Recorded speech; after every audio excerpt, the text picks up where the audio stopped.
Hello!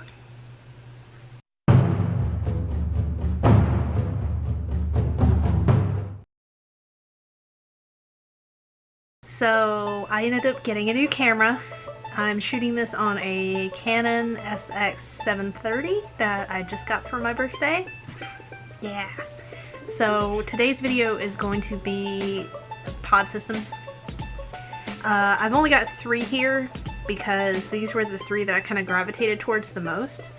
But I'm going to go through each one, and I'm sure you've already seen plenty of videos about these, but I'm going to explain my point of view on everything. Alright, so the first one up is, of course, have to do the Juno, which this was the first one I ever bought, mostly because I thought it was small, it was cute, it was tiny, like I can hang it from my lips while I'm driving, just kind of like that, you know, take a drag. Stuff like that.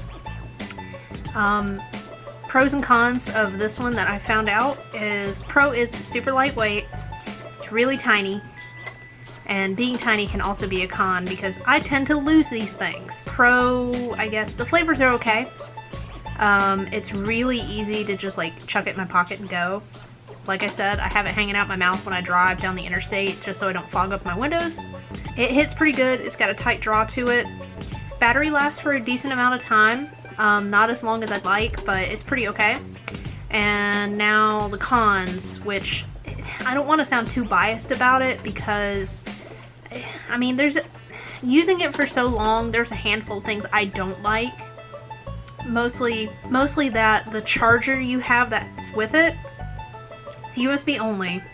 And if you lose that charger, you are screwed because there's no other way to charge this thing. Another con is, like I said, it can be a con. It's really small, so I tend to lose it. If I throw it in my bag and I can't find it, I get kind of irritated. Yet another con is the pods are kind of expensive, especially considering how much they actually hold.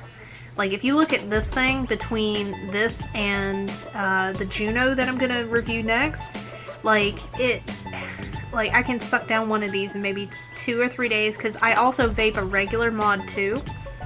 But it honestly, 20 bucks for a pack of 4, and then you go through it in like a week or so, maybe 2 weeks at most. Like, But I mean, it's been my little daily driver for a while, so there's that. Alright, next up is I've got the Juno. A lot of people have been getting a hold of this, and I actually really like it. It's well, maybe not considerably heavier, but it's a little bit heavier than the Juno. Like, it's harder to kind of hold on.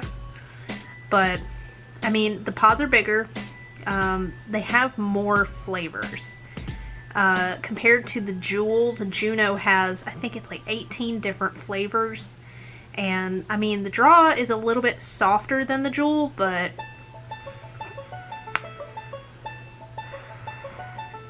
still pretty nice. I have the red edition just because I like the color that it came in. It does have a micro USB port right there.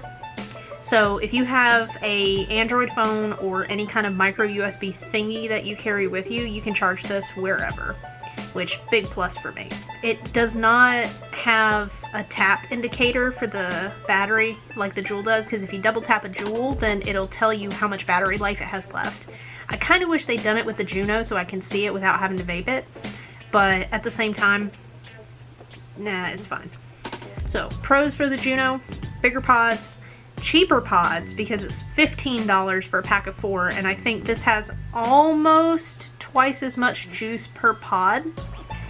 I haven't really had leaking issues either way. Like, every once in a while you'll get a pod that does leak, but between the Juno and the Juno, I haven't had that happen very often.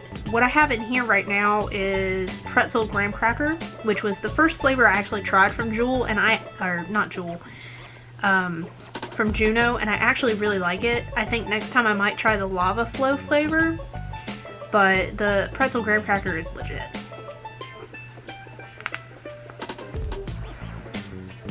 And lastly but not leastly, this is something that a Veil Vapor had released. I don't know if it's like specific to that vape shop or not, but it's called an Elite 10.